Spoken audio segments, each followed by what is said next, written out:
Ce livre audio est une clé, une porte ouverte sur la métaphysique, révélant les codes invisibles qui gouvernent la réalité.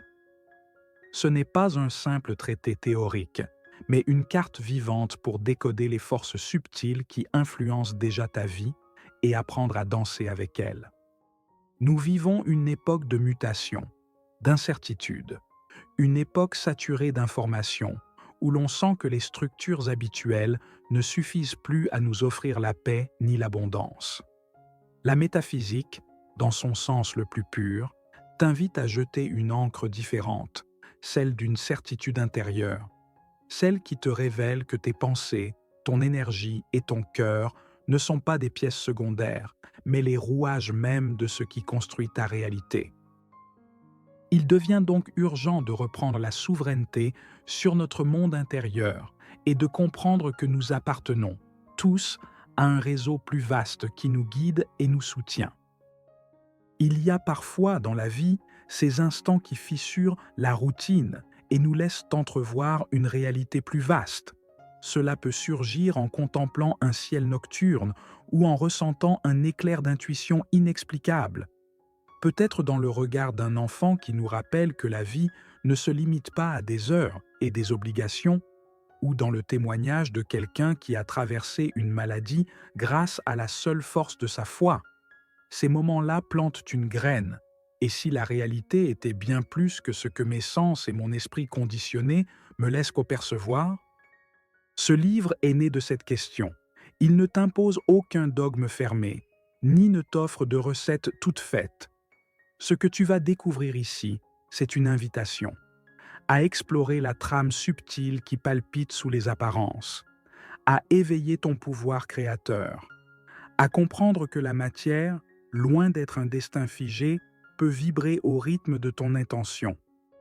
La métaphysique, dans son essence véritable, n'est ni une spéculation vide, ni une fuite hors du quotidien. C'est une manière d'aborder chaque jour avec la conscience que l'énergie et la pensée sont des forces réelles, aussi tangibles que la gravité ou la lumière. Imagine-toi tenant une lampe dans l'immensité d'une forêt. Tu ne vois pas le soleil, tu ignores l'ampleur du paysage, mais ta lumière dévoile des arbres, des chemins, des clairières. Ce que la nuit cachait devient visible. Cette lampe, dans notre métaphore, c'est ton esprit éveillé, ton émotion concentrée, ta capacité à observer et à diriger l'énergie. L'univers tout entier peut rester dans l'ombre pour celui qui n'allume pas sa lumière intérieure. Voilà pourquoi mon espoir est que ces pages t'inspirent à l'allumer et à voir de tes propres yeux combien la réalité change quand tu avances sans peur. Peu importe ton parcours, ta culture ou tes croyances, la métaphysique dépasse les religions, se nourrit de la science et des sagesses millénaires avec la même gratitude.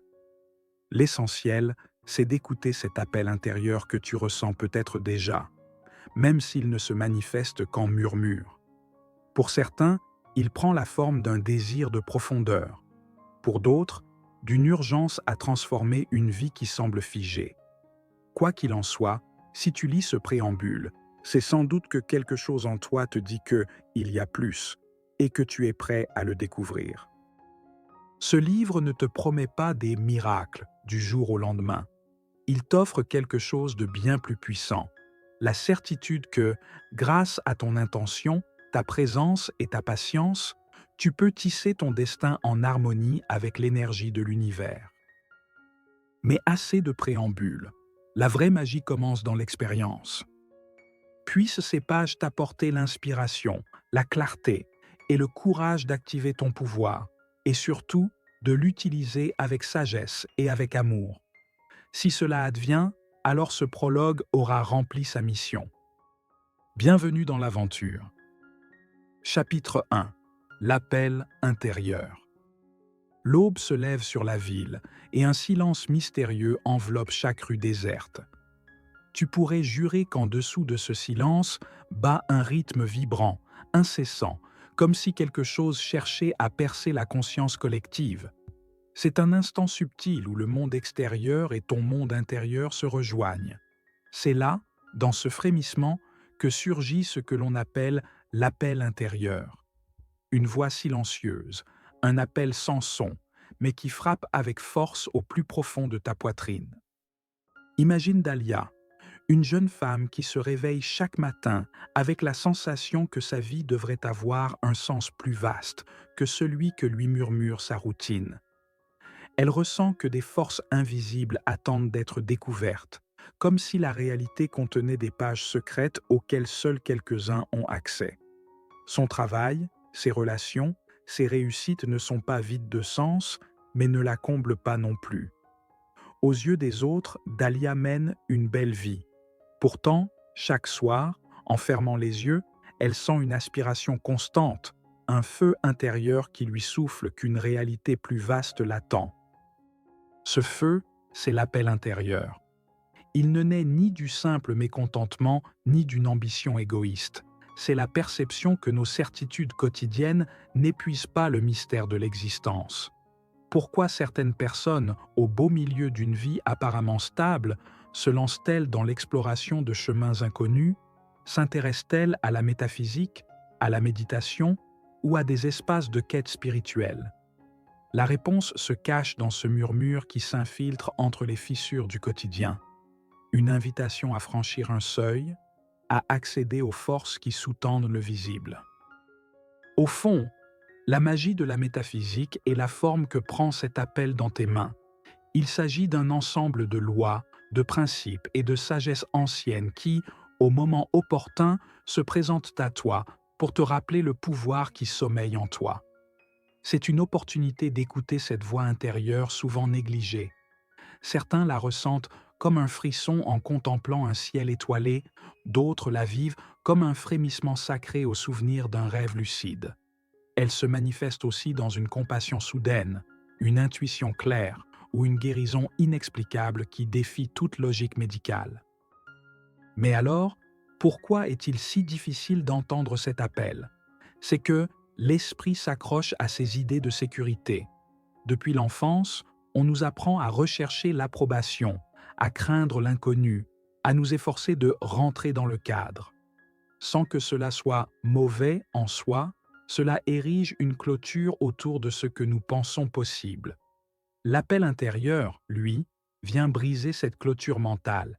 Il ouvre la porte à l'incertitude, à la magie, à une confiance qui dépasse la raison.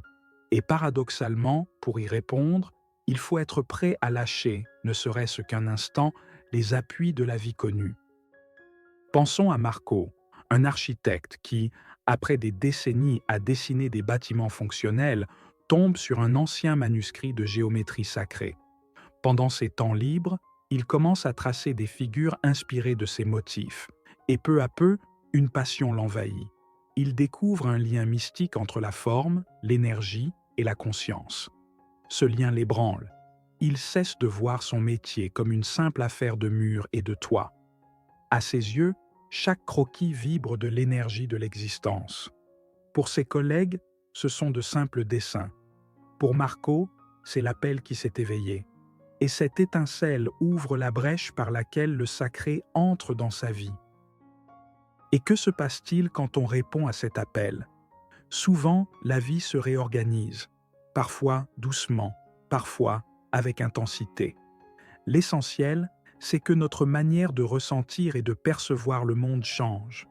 Ce n'est pas que les objets défient soudain la gravité ou que les lois de la physique s'annulent, mais on commence à vivre l'existence comme l'expression d'une force créatrice bien plus vaste que ce que permettaient nos anciens cadres mentaux.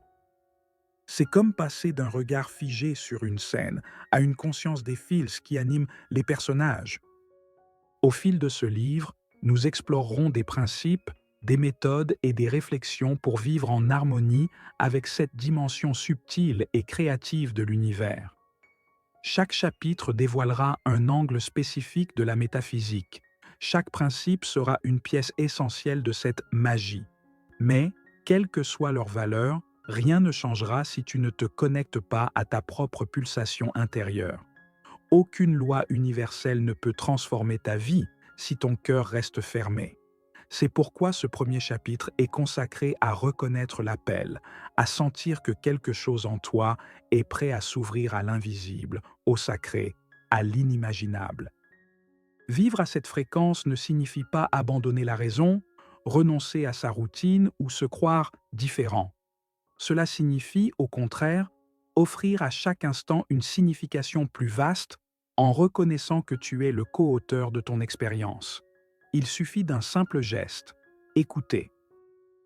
L'histoire de Dahlia et celle de Marco démontrent qu'un instant de silence peut lever le voile.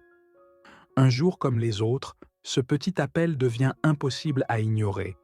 Et c'est là que commence la véritable aventure, celle d'incarner ton pouvoir créateur, d'accéder à des dimensions de sagesse qui ont toujours été là, attendant que tes yeux s'ouvrent à nouveau. Tu te demandes peut-être, comment savoir si cet appel est réel, s'il ne s'agit pas d'une invention de mon esprit? Comment distinguer la voix intérieure d'une simple impulsion passagère? Un indice est la résonance, cette certitude tranquille qui t'élargit de l'intérieur. Ce n'est pas un simple fantasme, mais un murmure ferme qui te souffle « il y a plus ». Exercice initial. 1. Assieds-toi quelques minutes, sans musique ni distraction. 2. Porte ton attention sur ta respiration. À chaque inspiration, imagine qu'un chant doux émane de ton cœur. 3. Laisse ce chant s'amplifier. A-t-il une couleur, une texture, une sensation? 4. Sans chercher à le définir, laisse-le exister. Note-le dans un carnet. Cet exercice est la première pierre de ton parcours métaphysique.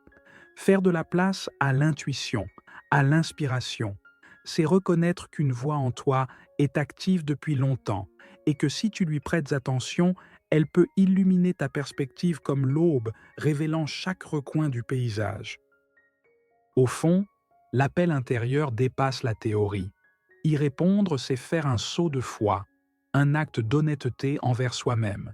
C'est accepter que l'horizon est plus vaste que ce que l'on nous a enseigné, que l'existence ne s'arrête pas au scénario ordinaire et que si tu oses, un univers tout entier attend ta participation. C'est cela que révéleront les chapitres suivants, l'itinéraire qui s'ouvre lorsque tu choisis enfin de ne plus différer ce murmure et que tu es prêt à dire oui. Lorsque tu entends cet appel, tu commences à voir les failles dans ta manière habituelle de percevoir le réel. Tu remarques peut-être que la solidité apparente de ta routine n'est qu'un échafaudage fragile de croyances. Il suffit parfois d'un mot entendu au hasard, d'une phrase dans un livre, d'une coïncidence troublante pour que tout ce que tu prenais pour acquis semble soudain moins certain. Cela peut générer du doute, mais aussi de l'émerveillement. Car le cœur, lui, ne se satisfait pas d'apparence. Le cœur réclame un contact avec l'essentiel. Tu pourrais alors ressentir une forme de nostalgie, comme si tu te souvenais soudain de quelque chose d'essentiel que tu avais oublié. L'appel intérieur se vit ainsi, comme l'évocation d'un lieu jamais visité, mais reconnu dans chaque fibre. Chacun y répond à sa manière, en lisant, en méditant, en chantant, en peignant. Il n'y a pas un seul chemin.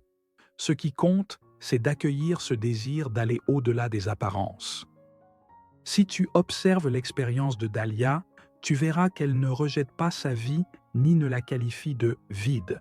Elle commence plutôt à regarder chaque recoin sous une autre lumière. Ses conversations avec ses amis ne tournent plus autour de la routine, mais s'aventurent à débattre des idées sur la nature de la conscience et le lien possible entre l'esprit et les synchronicités. Elle découvre qu'en posant des questions plus profondes, l'environnement change lui aussi. C'est comme si l'univers répondait, révélant des possibilités restées jusque-là en sommeil. Cela fait partie de l'expérience d'entrer dans la magie de la métaphysique. Découvrir que tu ne marches pas seul, mais que tu participes à une relation créative avec tout ce qui existe. Il en va de même pour Marco, l'architecte. En étudiant la géométrie sacrée, il réalise que ses projets acquièrent plus que de la fonctionnalité. Ils transmettent une résonance subtile qui touche ceux qui y vivent. Ce n'est pas un miracle dans le sens de suspendre les lois physiques, mais bien l'irruption d'une beauté profonde, d'un ordre caché qui parle à l'essence humaine. Cette même force que Marco perçoit dans les motifs géométriques peut se manifester dans ta vie d'autres manières. Une suite de chiffres récurrents, une rencontre improbable, une idée limpide qui surgit à l'instant juste. C'est cela, ce chemin. Constater que les lois qui régissent la réalité visible sont accompagnées d'autres forces moins évidentes, mais tout aussi réelles. Sans cette dimension subtile, le monde ne serait qu'un mécanisme sans âme. Avec elle, tout devient danse de sens et synchronicité. Celui qui écoute l'appel cesse d'être un observateur passif pour devenir un participant, en reconnaissant que ses pensées et ses états d'âme ne sont ni privés ni anodins, mais des énergies qui dialoguent avec un univers vivant. Il y aura des moments où ton mental te soufflera d'abandonner. Assez d'idéalisme, concentre-toi sur le concret. Mais tu comprendras bientôt que ce concret est lui aussi malléable. Si un jour tu vas au travail avec gratitude et enthousiasme, tu verras les circonstances se dérouler autrement, presque comme si l'atmosphère vibrait différemment. Lorsque tu l'expérimentes, vraiment, quelque chose en toi s'emplit de certitude. Ce voyage a du sens et il mérite ton engagement. Il est possible aussi qu'en entamant ce chemin, tu recherches une validation ou une reconnaissance. Pourtant, la vraie force de l'appel ne dépend pas de l'approbation extérieure. En vérité, il est courant qu'un entourage sceptique mette ta détermination à l'épreuve. Tu crois à des choses étranges maintenant, pourrait-on te dire.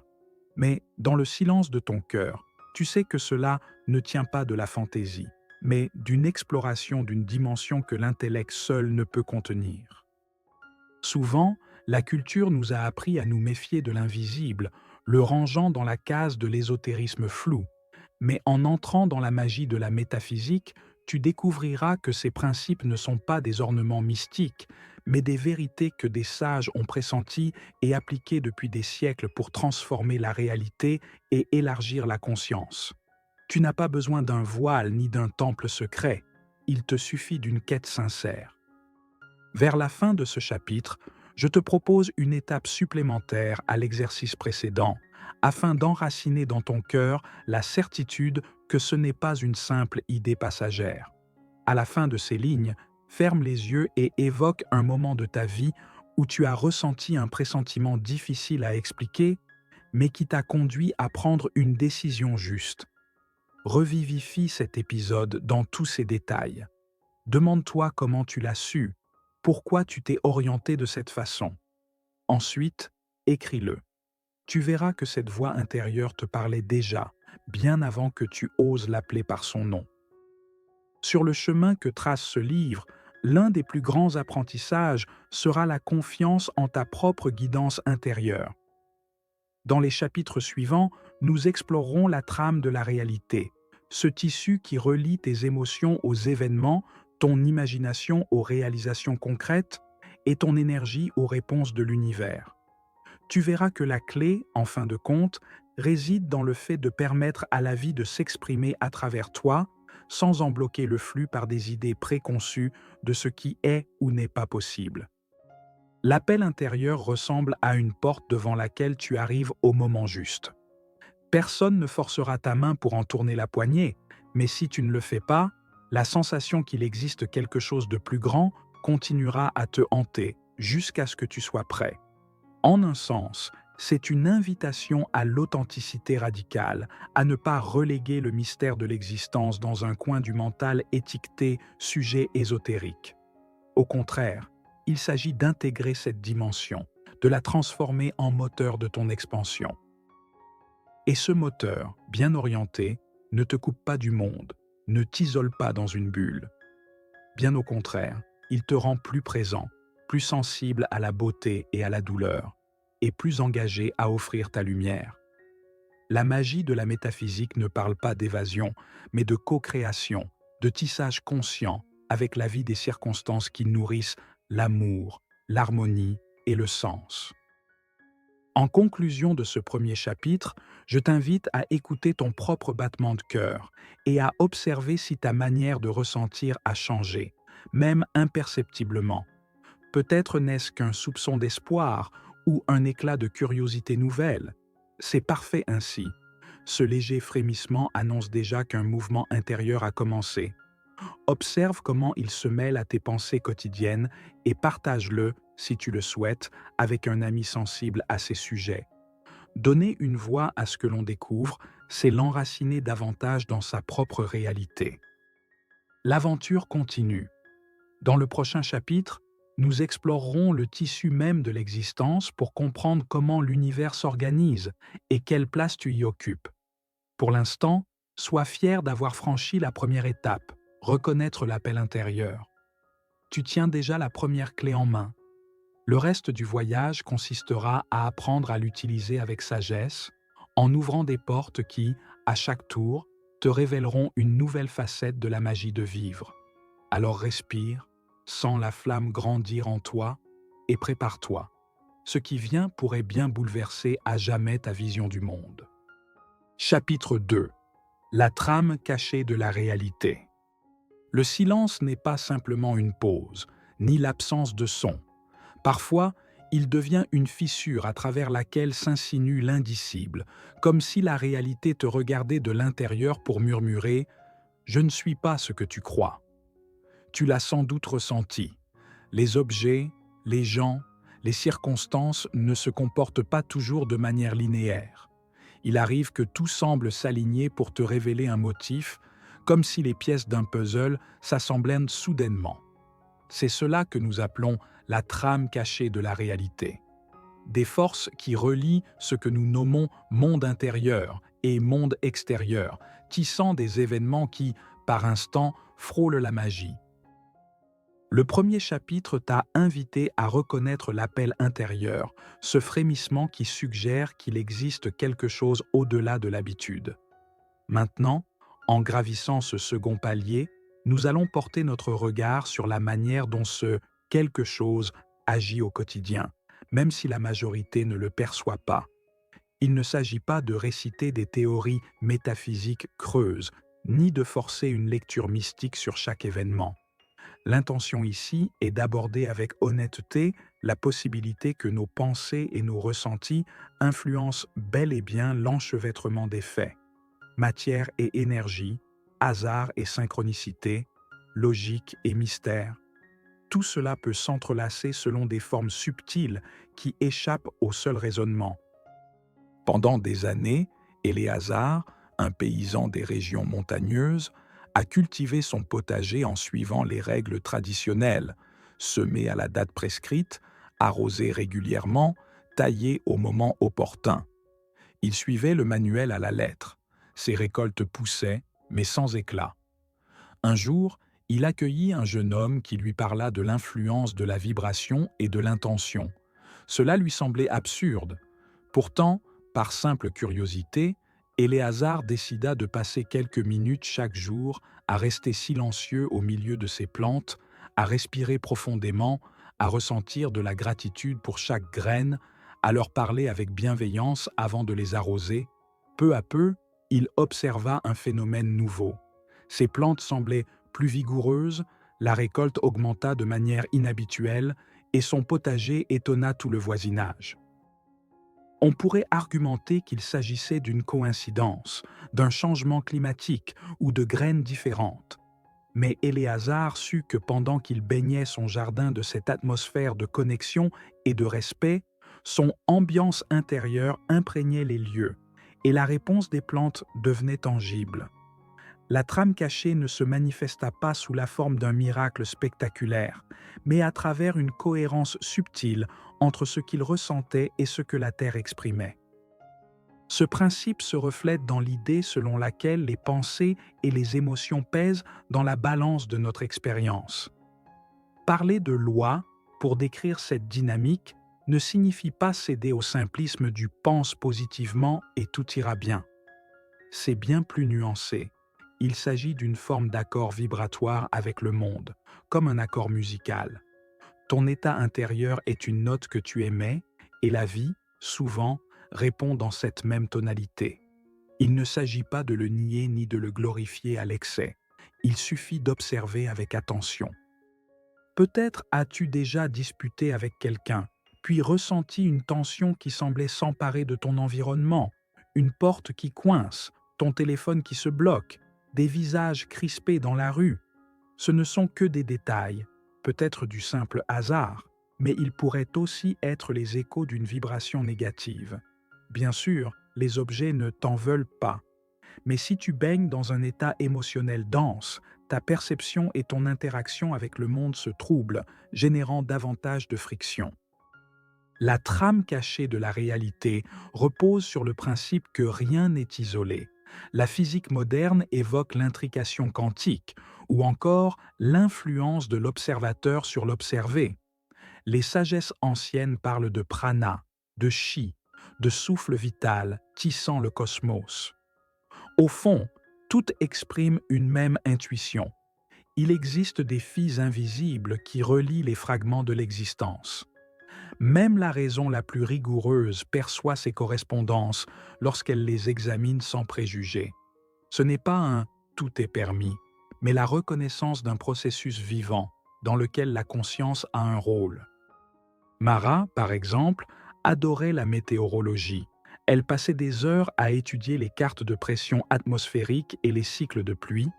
Pourtant, elle percevait toujours une variable imprévisible, comme si le vent possédait une volonté propre. Avec le temps, elle remarqua que les jours où son moral déclinait, des tempêtes éclataient, avec une étrange justesse symbolique. D'abord sceptique, elle finit par expérimenter consciemment cette corrélation.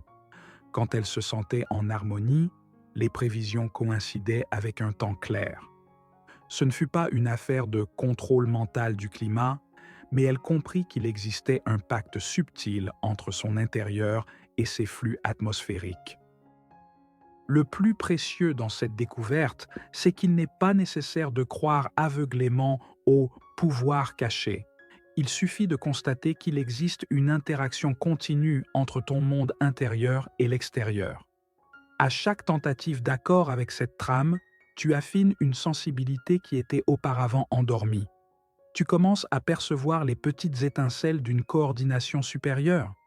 Peut-être, au moment de prendre une décision cruciale, surgit un signe au moment exact.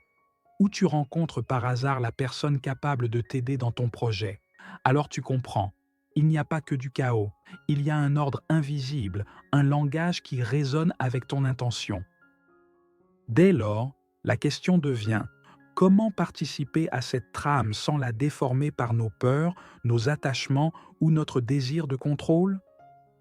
L'invitation de la métaphysique est d'aligner l'esprit et le cœur avec la confiance que la réalité, loin d'être un mur, est un espace de co-création.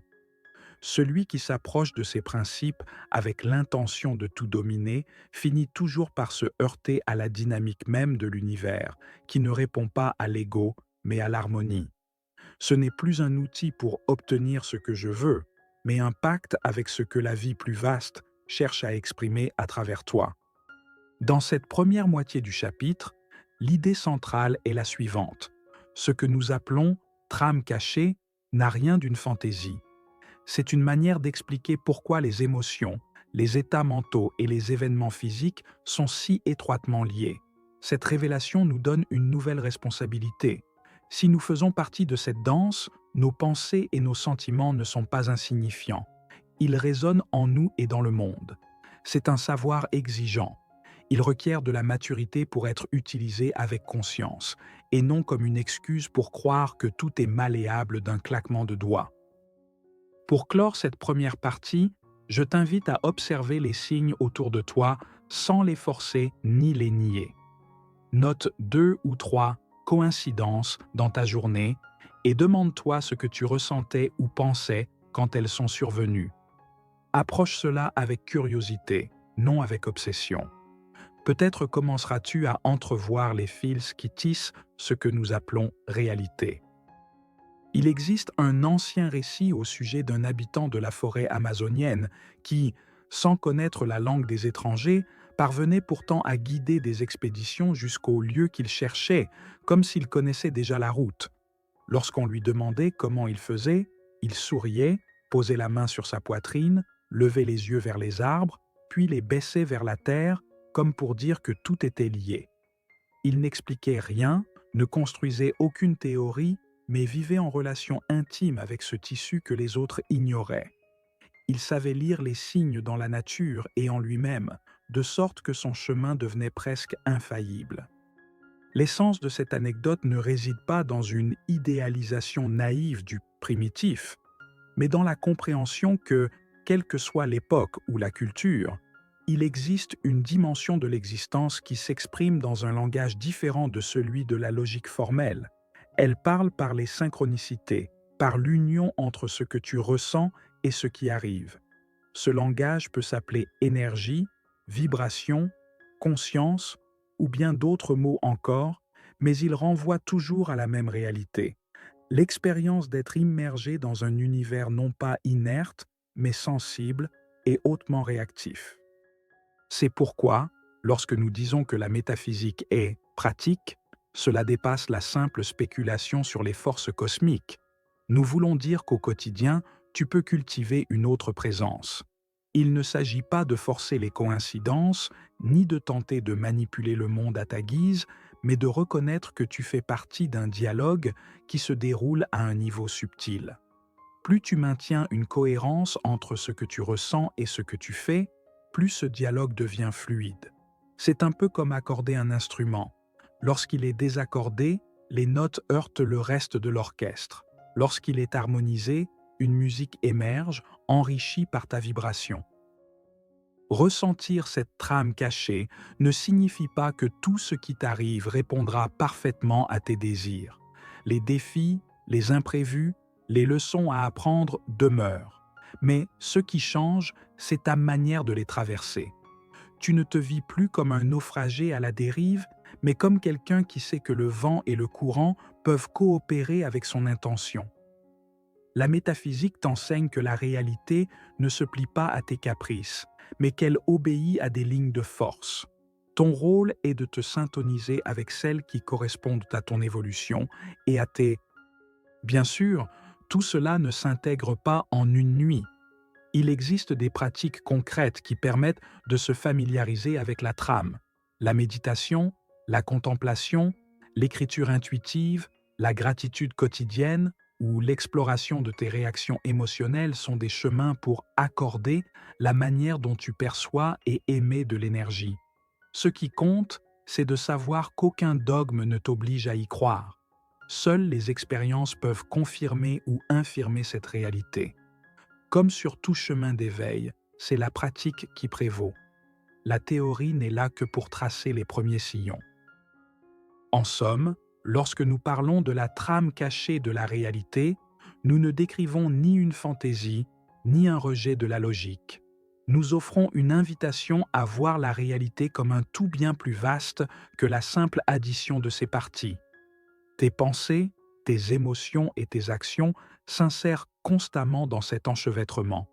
Le reconnaître te permet de vivre avec davantage de cohérence et moins de confusion.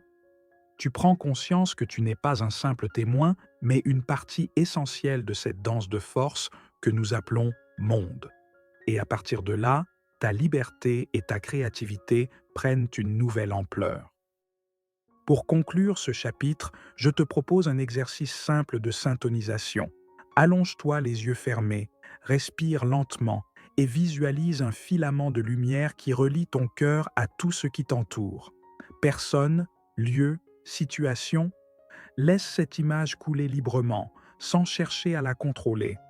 Accorde-toi quelques minutes pour ressentir que la distance entre toi et l'extérieur s'efface presque.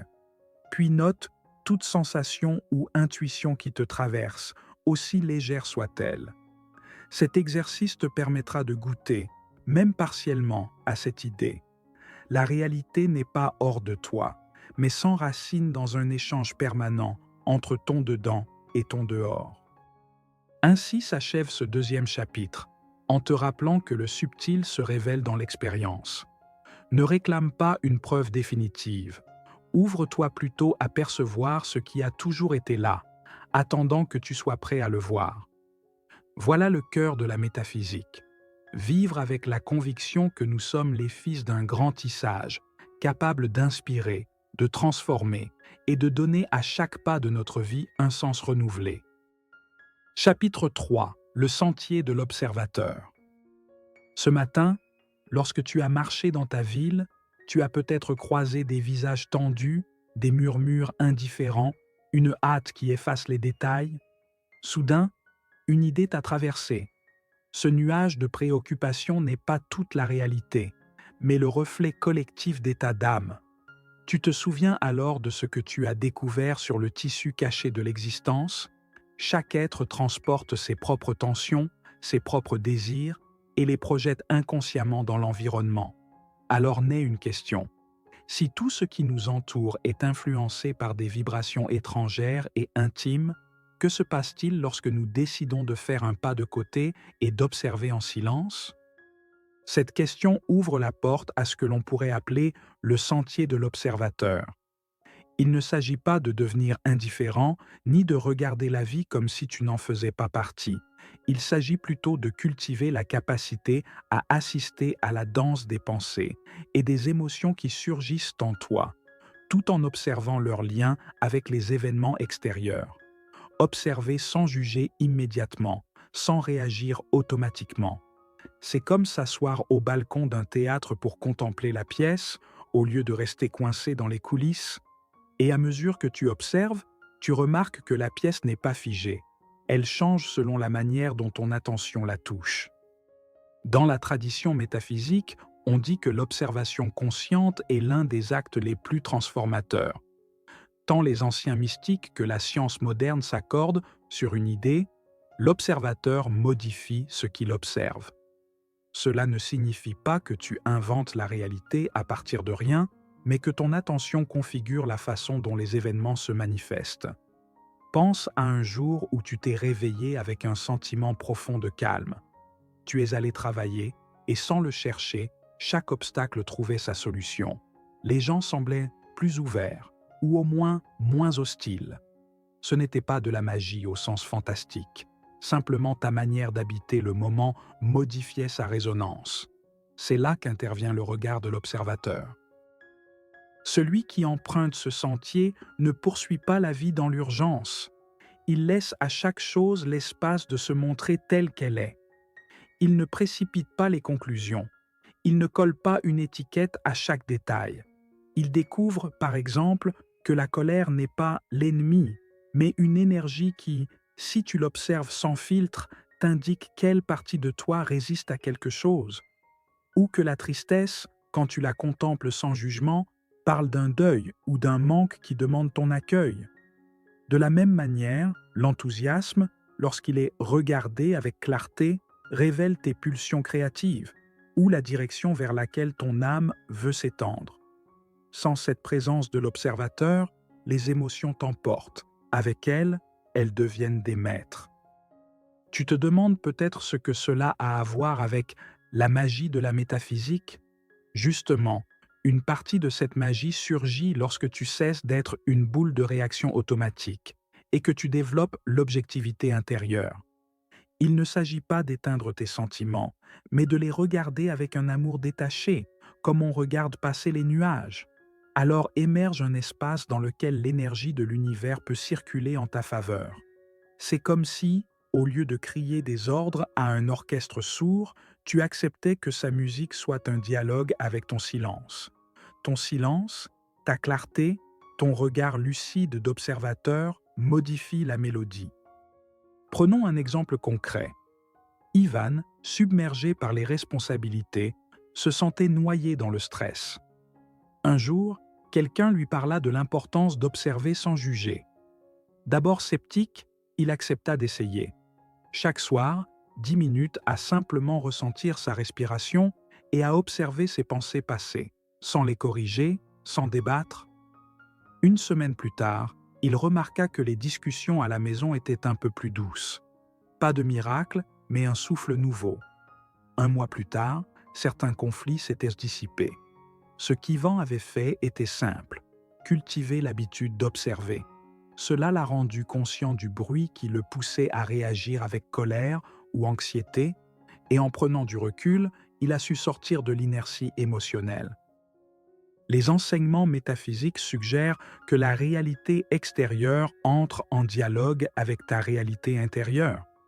Observer ce qui se passe en toi te permet de ne plus te sentir pris au piège de ce qui t'arrive. Tu ne t'embarques plus dans l'hystérie collective, ni dans le jugement incessant, ni dans l'obsession de tout contrôler. À la place, tu assumes le rôle du témoin, qui, paradoxalement, participe plus lucidement quand il observe. Un sage d'Orient disait « L'action la plus profonde naît du silence intérieur, non de l'agitation ». Et comment cela affecte-t-il ta capacité à co-créer? En devenant observateur, tes actions viennent du calme, non de la panique ou de l'impulsion. Ton esprit, plus clair, peut maintenir l'image de ce que tu veux manifester, et tes émotions deviennent des alliés au lieu d'obstacles. Si tu veux mettre cela en pratique, essaie cet exercice. Lorsque surgit une émotion forte, colère, euphorie, mélancolie, au lieu de réagir, prends quelques secondes pour l'observer. Ressens sa couleur, son intensité dans ton corps, ton souffle sous son influence. Ne la refoule pas, mais ne la laisse pas non plus te submerger. Sois simplement témoin. Cet acte seul ralentit l'émotion et fait place à une compréhension. Pourquoi est-elle là? Que veut-elle t'apprendre? Et en même temps, tu ouvres un espace pour que l'univers agisse avec toi, sans précipitation ni lutte. Depuis toujours, les traditions spirituelles insistent sur l'importance de se regarder soi-même. Que ce soit dans la méditation zen, l'introspection chrétienne, les rituels soufis ou la philosophie hindoue, le message est constant. Observe-toi, écoute-toi, sans hâte ni condamnation. Regarde comment tes pensées naissent et meurent, comment tes désirs changent, comment tes blessures se dissolvent sous la lumière de la compassion. Ce regard intérieur n'est pas passivité, c'est la porte de l'action véritable. Et ce regard ne concerne pas que l'intérieur, il transforme aussi ta perception du monde. Lorsqu'au lieu de réagir, tu observes les événements, tu captes des détails que d'autres ignorent. Dans une réunion, une simple phrase révèle une tension émotionnelle que personne ne remarque, sauf toi. Ta lucidité te permet de répondre non pas aux symptômes, mais à la cause. C'est cela aussi, la magie métaphysique, même si certains l'appelleront intuition ou empathie. Ce processus produit un effet double. Ta perception s'affine et ton énergie cesse de se disperser. Tu découvres que ton mental avait l'habitude d'exagérer, de dramatiser, de peindre chaque situation avec un pinceau d'angoisse. Et l'univers répondait à cette vibration. En devenant observateur, tu atténues ces excès et retrouves ton pouvoir d'agir. Tu ne nies pas ce que tu ressens, tu le clarifies. C'est la différence entre être emporté par la mer et nager vers une direction. Souvent, ceux qui parcourent le sentier de l'observateur constatent une étrange paradoxe. Ils obtiennent plus avec moins d'efforts. Ce n'est pas qu'ils deviennent passifs ou qu'ils abandonnent la persévérance. C'est qu'ils lâchent la tension mentale qui vient du fait de vouloir tout contrôler. Et quand tu cesses de lutter contre le courant, un flux de créativité s'ouvre. Ton esprit, moins pris par le bruit, perçoit des options auparavant cachées. Le monde devient plus accueillant à ce que tu veux exprimer. Prenons l'exemple de Sandra, qui voulait écrire un livre depuis des années, mais n'y parvenait pas. À chaque tentative, elle se jugeait, doutait et finissait par ne rien écrire. Un jour, elle apprit à reconnaître ses pensées d'autosabotage. Elle s'arrêtait, respirait profondément et observait l'anxiété sans s'y identifier. Peu à peu, la tension se dissolvait et les mots venaient plus facilement. Elle comprit que son obstacle n'était pas un manque de talent, mais une absence d'observation. Observer ne signifie pas freiner la vie, c'est y entrer avec plus de clarté. Ton dialogue avec l'univers devient plus pur, car tu ne brouilles plus le signal avec des réactions automatiques. Tu ressens l'énergie de chaque instant et y réponds avec authenticité. Voilà la base métaphysique qui permet à certaines possibilités de se manifester. Tu ne pollues plus ton atmosphère vibratoire, tu l'harmonises. Bien sûr, ce n'est pas toujours simple. Le besoin de contrôler, de juger, de se défendre revient sans cesse. Mais plus tu pratiques la présence tranquille, plus tu remarques ces élans, et tu peux les regarder avant qu'ils te dirigent. Tu n'es plus prisonnier de chaque émotion passagère. Tu l'accueilles, tu l'éclaires, tu la libères. La métaphysique insiste tant sur l'introspection et la méditation pour cette raison. C'est une porte vers l'accord profond avec la réalité. Le sentier de l'observateur est une charnière. Il fait basculer ton regard du petit moi réactif au co-créateur qui agit depuis la sagesse. Et, depuis cet état, tu reconnais les synchronicités. Tu ne les vois plus comme des hasards, mais comme des appels discrets de l'univers qui t'invitent à avancer vers ce que ton âme est prête à recevoir. Prenons un exemple plus actuel. Imagine que tu travailles sur un projet créatif avec une équipe à distance. En raison des décalages horaires, la communication ne circule pas toujours de manière fluide et certaines tensions commencent à apparaître. La tendance naturelle serait de chercher un coupable ou de céder à l'impatience. Mais si tu choisis d'adopter le rôle de l'observateur, tu remarques que tes pensées négatives alourdissent l'atmosphère, même si tu ne les exprimes pas directement. Tu prends conscience qu'une partie de toi projette une insécurité, et l'autre personne, bien qu'éloignée, l'aperçoit inconsciemment et se met sur la défensive. Alors tu respires, tu observes ta peur d'échouer, ta fatigue accumulée, ta frustration. Et en ne les réprimant pas, en ne sombrant pas dans le drame, la tension commence à se dissoudre. C'est alors que, dans cet espace de calme retrouvé, tu proposes quelque chose de plus clair à ton équipe. Et là, surprise, la réponse est bien plus. Coopérative. Voilà le pouvoir de l'observateur. En transformant ton monde intérieur, tu changes l'ambiance d'une relation et la direction d'un projet. Exercice pratique.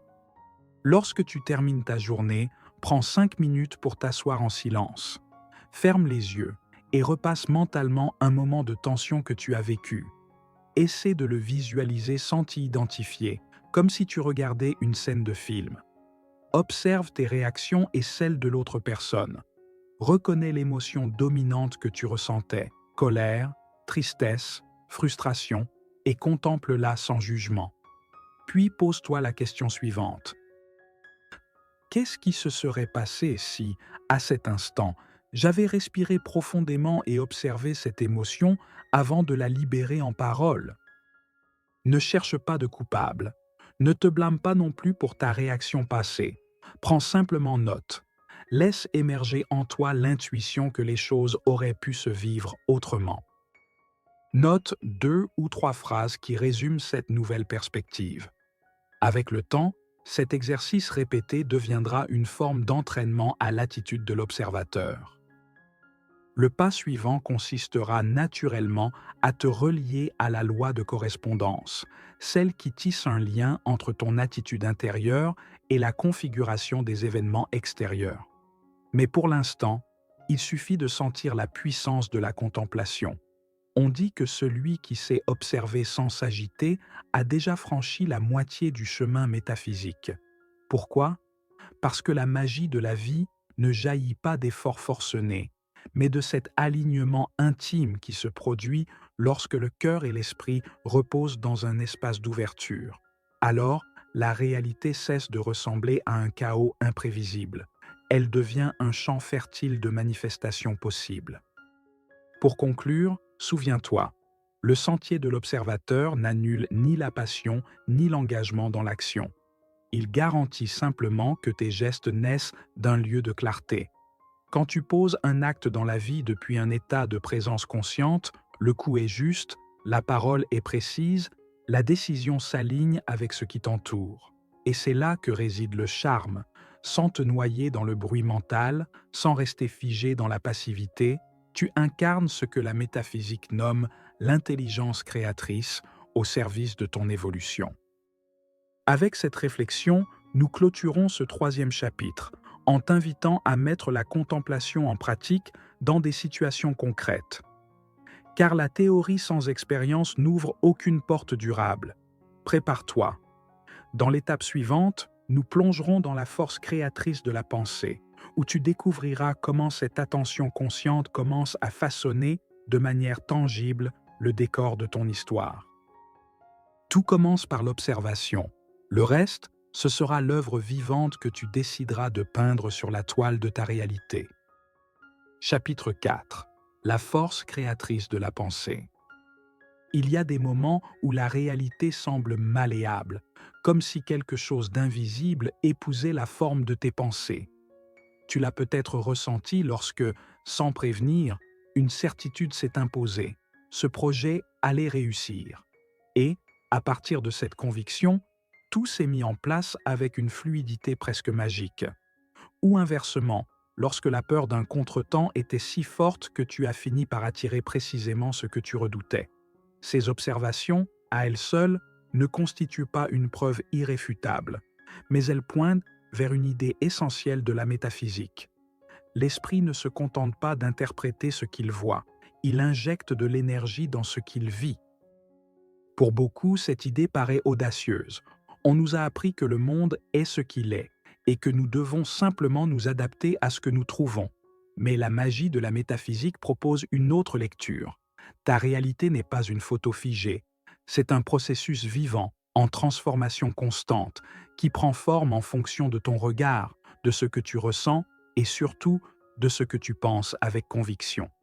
Ce 4e chapitre nous invite à explorer cette force créatrice de la pensée, celle-là même qui sous-tend tant de récits de manifestations et de synchronicités inexplicables.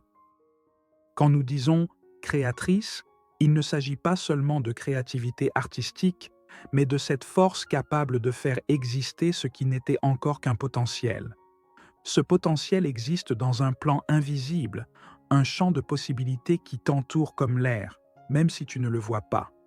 L'esprit agit comme un faisceau de conscience. Il éclaire certains aspects de ce champ et leur permet de prendre forme. D'où l'affirmation « ce sur quoi tu portes ton attention s'amplifie ». Non pas parce que l'esprit est tout-puissant ou au-dessus des lois naturelles, mais parce que en dirigeant ton attention, tu ouvres une voie à l'énergie pour qu'elle circule dans cette direction. Un ancien conte raconte l'histoire d'un petit village confronté à une grande sécheresse. Chaque jour, la chaleur devenait plus accablante et les habitants commençaient à désespérer.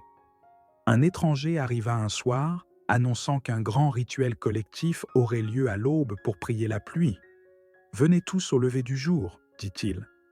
Le lendemain matin, une foule se réunit. Certains portaient des chapeaux de paille, d'autres des foulards, mais un seul enfant était venu avec des bottes de pluie et un imperméable. L'étranger demanda à sa mère « Pourquoi l'as-tu habillé ainsi ?» Et elle répondit « Parce que mon fils est convaincu que la pluie va tomber à torrent aujourd'hui. » Touché, l'étranger comprit que le plus jeune était aussi le seul à avoir une foi totale dans ce qu'ils invoquaient. C'est une anecdote simple, mais elle illustre le cœur de la force créatrice de la pensée. Il ne s'agit pas de souhaiter, mais de croire avec une intensité suffisante pour que la réalité, d'une certaine manière, s'y prépare. Cette foi n'est pas un caprice aveugle. Elle naît d'un lien profond avec l'énergie invisible qui unit les idées aux faits. Les enseignements métaphysiques expliquent que chaque pensée émet une vibration, et quand cette vibration est entretenue avec constance et émotion, elle forme un champ magnétique qui attire ce qui vibre à la même fréquence. C'est comme régler une radio. Le signal est toujours là, mais ce n'est qu'en ajustant le cadran que tu entends la musique. De la même manière, la force créatrice de la pensée opère en accordant ta conscience à certains dénouements possibles. Et pourtant, la question revient. Si je pense à gagner à la loterie, vais-je la gagner? Pas si vite. La pensée n'est pas une baguette magique qui efface toutes les lois externes. C'est un facteur déterminant, parmi d'autres, dans la configuration des probabilités. Tes croyances inconscientes, tes peurs, ton histoire personnelle et l'énergie collective jouent aussi leur rôle. Voilà pourquoi manifester ne se résume pas à répéter une phrase. Cela exige une cohérence entre tes pensées profondes, tes émotions et tes actions, afin que cette vibration soit véritablement authentique. Imagine une personne qui veut réussir dans les affaires, mais qui pense en secret: «Je ne suis pas assez bon, les clients ne viendront pas, tout cela est risqué». Même si elle affirme vouloir prospérer, ses pensées contradictoires filtrent l'énergie, provoquant des résultats faibles ou incohérents. Pour que l'esprit devienne un véritable canal créateur, il faut de la cohérence. Ce que tu penses, ce que tu ressens et ce que tu fais doivent aller dans la même direction. Lorsque cette cohérence intérieure est là, ta pensée ne rencontre plus d'obstacles internes et la force qu'elle exerce sur le tissu de la réalité se trouve démultipliée. Mais attention, cultiver cette force ne signifie pas nier les difficultés. Bien au contraire, lorsque tu acceptes la réalité telle qu'elle est, sans y ajouter une couche de pessimisme ou de drame, tu es libre de semer une pensée neuve, plus constructive. Tu ne luttes pas contre les faits, tu les reconnais tout en t'ouvrant à l'émergence d'une nouvelle possibilité. C'est là où l'observation, chapitre précédent, et l'intention marchent ensemble. Tu observes avec lucidité, et depuis cet espace de clarté, tu canalises ton esprit vers une idée force que tu veux voir se matérialiser. Il ne s'agit pas de nier qu'il existe des facteurs hors de ton contrôle, dynamique collective, lois physiques, processus historiques, mais même au sein de ces cadres plus larges, ta position personnelle est puissamment influencée par la vibration intérieure que tu entretiens. Ce ne sont pas de belles paroles, mais le témoignage récurrent de celles et ceux qui, à travers une pratique spirituelle ou méditative, constatent que leur manière de penser influe sur des domaines aussi variés que la santé, les finances ou la qualité de leurs liens. Tu ne parviendras peut-être pas toujours à un résultat parfait ou psyché ou magique, mais tu verras que même les obstacles se fluidifient quand ton esprit reste centré sur la possibilité plutôt que sur la défaite. Ce qui est fascinant dans la force créatrice de la pensée, c'est qu'elle ne dépend pas tant de rituels extérieurs que de la cohérence intérieure. Certains utilisent des visualisations, d'autres récitent des prières ou encore écrivent des affirmations, et tout cela peut être utile. Mais le noyau réside dans la conviction que tu nourris, dans cette certitude intime que ton intention est alignée avec tes croyances et ton ressenti. Le rituel n'est qu'un rappel, un soutien pour réaligner ses forces, rien de plus. Un scientifique plongé avec rigueur et enthousiasme dans son laboratoire, convaincu de découvrir quelque chose, active la même force que celle ou celui qui médite pour manifester une intention. D'une manière ou d'une autre, tous deux croient en une réalité malléable, en la correspondance entre leur focus mental et l'issue dans le monde tangible. Bien sûr, la question surgit: et si mon esprit est rempli de contradictions? Que faire de mes doutes, de mes peurs? Personne ne prétend que ce soit instantané. L'esprit humain est souvent saturé de programmes conflictuels, et le premier pas est de les observer sans les juger. Par exemple, si tu veux améliorer ta relation de couple, commence par noter combien de fois par jour tu penses «je ne suis pas assez bien» ou «cela va encore échouer». Ces pensées ne sont pas anodines. Elles laissent une empreinte qui se manifeste dans ton regard, tes mots, tes gestes. Une fois que tu en prends conscience, tu peux les remplacer par des idées plus constructives, mais pas de manière superficielle. Un travail d'auto-exploration est nécessaire pour dénouer blessures anciennes et croyances limitantes. La clé, la persévérance, car on ne reprogramme pas l'esprit du jour au lendemain. Une petite histoire illustre cela simplement. Un homme avait l'habitude d'arroser une plante chaque soir. En secret, il la détestait, la trouvant laide. Pourtant, par devoir, il continuait à la soigner. Cette plante ne fleurissait jamais. Un jour, quelqu'un lui dit: «Et si, au lieu de l'arroser par obligation, tu essayais de te relier à elle avec bienveillance?» L'idée lui parut absurde. Mais il essaya. Il respira profondément, imagina la plante rayonnante de vie, puis l'arrosa. Les semaines passèrent. Lentement, la plante devint plus verte, plus vigoureuse. Puis un jour, de petites fleurs apparurent. L'homme comprit que l'eau ne suffisait pas si ses pensées et émotions allaient à contresens. C'est une métaphore, certes, mais elle illustre parfaitement le fonctionnement vibratoire de la pensée. Sans confiance, sans amour, il manque le terreau invisible qui permet l'éclosion. Cela dit, il est important de préciser que la force créatrice de la pensée ne te rend pas invulnérable aux défis de la vie. Tu peux avoir une intention claire, vibrer avec foi, et malgré cela, rencontrer des retards ou des obstacles. Cela signifie-t-il que la loi ne fonctionne pas? Non. Cela signifie simplement que ton désir fait partie d'un dessein plus vaste, d'un rythme cosmique qui inclut des apprentissages et des timings qu'on ne maîtrise pas toujours. Toutefois, cette conscience te permet d'embrasser les détours sans te sentir vaincu. Tu restes concentré, et en avançant avec patience, tu découvres des chemins qui seraient restés invisibles si tu t'étais enfermé dans la frustration ou le doute.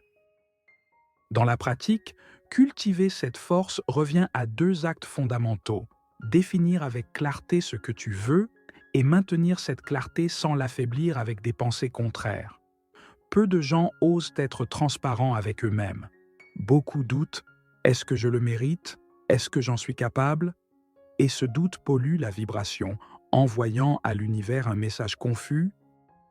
Un exercice utile.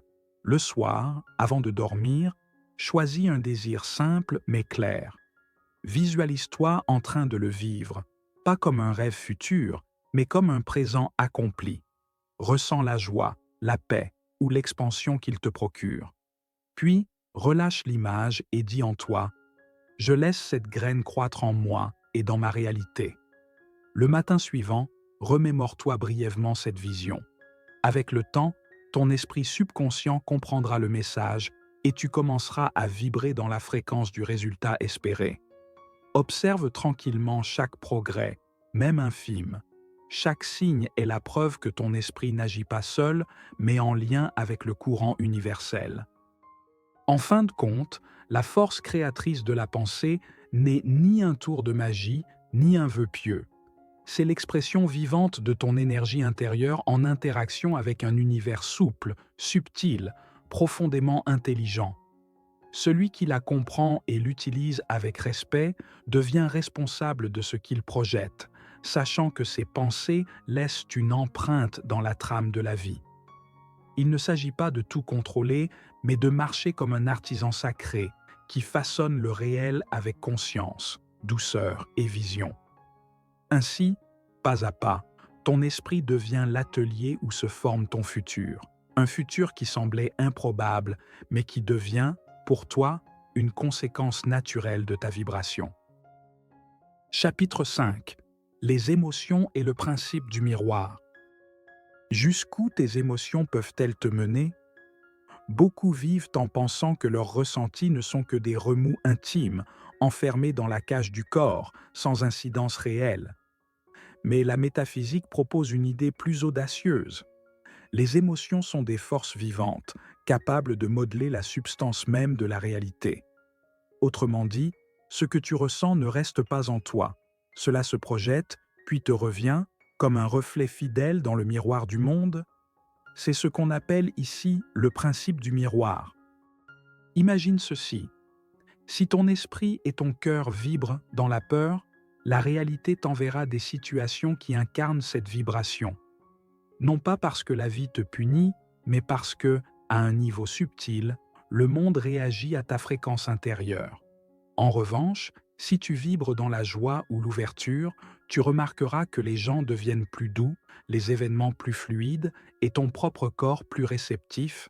C'est comme porter des lunettes colorées, tout semble teinté de cette couleur, alors que le monde en soi n'a pas changé. Il ne s'agit pas de dire que tes émotions créent tout de manière absolue. La réalité possède des couches multiples. Mais, comme une lentille, tes émotions déterminent ce qui se révèle, ce qui s'intensifie et comment ton énergie entre en interaction avec les opportunités ou les épreuves. Prenons l'exemple d'un musicien. Quand il joue avec passion et joie, le public est emporté. Mais s'il joue avec rancune ou lassitude, même s'il est techniquement excellent, il manquera ce souffle qui émeut. Même personne, même morceau, deux mondes émotionnels. Deux réponses radicalement différentes du public. Ce que tu ressens modifie ce que tu offres, et donc ce que tu reçois. C'est pourquoi il est essentiel de regarder tes émotions au-delà des étiquettes bonnes ou mauvaises. Chacune porte un message, une énergie. La colère signale une limite franchie. La peine demande réparation ou lâcher prise. La joie indique l'alignement. En les ressentant avec honnêteté, sans te noyer en elles, tu ouvres ou fermes des portes dans ton champ énergétique. Ce n'est pas de la psychologie de comptoir, c'est une pratique de co-création. Tu n'es pas une barque dérivant au gré de ton ressenti, mais un être conscient qui peut choisir sa vibration. Regarde Léna. Pendant des années, elle a nourri une forme de rancune muette envers ses amis. Elle pensait qu'ils ne la comprenaient pas, qu'ils la négligeaient, et, en effet, son entourage la trouvait distante et peu chaleureuse, ce qui finissait par confirmer son ressenti. Un cercle vicieux. Jusqu'au jour où elle regarda ce ressentiment en face. Elle commença à exprimer de petits gestes d'affection, à s'ouvrir un peu plus. Peu à peu, le miroir extérieur changea. Plus d'attention, plus de tendresse, un climat humain nouveau. Le miroir a reflété ce qu'elle a osé transformer. Ce n'est pas juste de l'auto-assistance sucrée, c'est un principe énergétique. Les émotions sont des portails vers des réalités potentielles. La gratitude attire des ouvertures. La peur, si elle n'est pas intégrée, t'aveugle. La culpabilité crée des scénarios où tu te punis inconsciemment. Le miroir ne juge pas. Il reflète. Il ne récompense ni ne punit. Il montre ce que tu aimais, point. Quand tu apprends à ressentir sans t'engluer, tu libères l'énergie. Tu ne balances plus des ondes de colère latente ou de résignation invisible. Ton environnement s'apaise. Tu reçois davantage de compréhension, d'harmonie. La culture ambiante nous a appris à voir la tristesse comme une faiblesse ou la colère comme une force. La métaphysique dit autre chose. Chaque émotion est une couleur légitime. Le problème, c'est de s'y enfermer ou de l'exprimer de manière toxique. Celui qui vit ce principe ne devient pas un robot zen. Il reste humain, mais il choisit la conscience plutôt que la compulsion. S'il est triste, il observe, il écrit, il en parle avec bienveillance. Il ne se noie pas, il ne projette pas. Et ce simple acte crée un vide fertile que d'autres émotions plus légères peuvent habiter. Faut-il alors penser que toute chose négative t'arrive à cause de ta mauvaise vibration? Non. Il y a des processus collectifs, des apprentissages profonds, des mystères. Mais ta fréquence émotionnelle peut transformer ton expérience, même dans l'adversité. Elle ouvre des échappatoires, des intuitions, des mains tendues, qui, autrement, resteraient invisibles. Tu veux un exemple? Disons que tes finances stagnent. Ne te répète pas « tout va mal ». Demande-toi « quelle émotion j'éprouve quand je pense à l'argent ?» Si la réponse est « crainte, manque », alors commence par ressentir une gratitude sincère pour ce que tu as déjà, même si c'est peu. Garde cette vibration plusieurs jours. Observe ce que le miroir te renvoie. Peut-être des solutions minuscules, mais nouvelles. Est-ce du hasard ou est-ce une réponse vibratoire? La métaphysique connaît la réponse. En résumé, tes émotions sont la teinte que tu donnes à ton champ de manifestation, et le miroir de la vie te renvoie, sans commentaire, cette couleur. Dans la seconde moitié de ce chapitre, nous explorerons des moyens concrets de gérer tes émotions, non pas en les niant ou les camouflant, mais en les transformant depuis leur origine. Car c'est là le secret. Le miroir n'attend pas un masque, mais un vrai changement intérieur. Voyons un exemple. Thomas, après des années à nourrir des rancunes familiales, a fini par décider de changer. Il a pris la résolution que sa colère ne définirait plus qui il est. Chaque fois qu'il sentait l'étincelle de la rage monter, au lieu de crier ou de s'enfermer dans un silence tendu, il appliquait un court exercice de respiration et se demandait quel besoin réel se cache derrière cette émotion. Quel désir profond n'ai-je jamais exprimé? En devenant plus sincère avec lui-même, il a découvert que sa colère dissimulait une soif de compréhension et d'affection qu'il n'avait jamais osé formuler. Il s'est alors mis à s'exprimer avec plus de transparence et, curieusement, sa famille est devenue moins sur la défensive. Le principe du miroir s'est activé. En modifiant son énergie, le monde autour de lui s'est ajusté à cette nouvelle attitude. Ce qui paraissait autrefois comme un nœud indémêlable s'est peu à peu relâché. Il en va de même avec la joie et la gratitude. Lorsque tu ressens une joie authentique, non feinte, ton énergie s'élargit et le monde s'ouvre. Ce n'est pas que tout devienne parfait, mais ton état d'esprit te permet de percevoir et de provoquer des opportunités. De l'extérieur, les gens disent « Quelle chance !» Mais toi, tu sais que ce n'est pas seulement cela, c'est la vibration que tu as choisie et le miroir te le confirme. Bien sûr, des obstacles peuvent surgir. Un événement perturbant peut secouer ta journée, mais si tu étais ancré dans la gratitude, ta réaction ne sera pas la panique. Ton esprit cherchera rapidement une solution et souvent, elle se manifestera avec plus de clarté que prévu. Le principe du miroir ne t'oblige pas à être heureux 24 heures sur 24. Ce serait absurde et même nuisible. Il te propose simplement de prendre conscience que chaque émotion que tu nourris influence l'atmosphère qui t'entoure.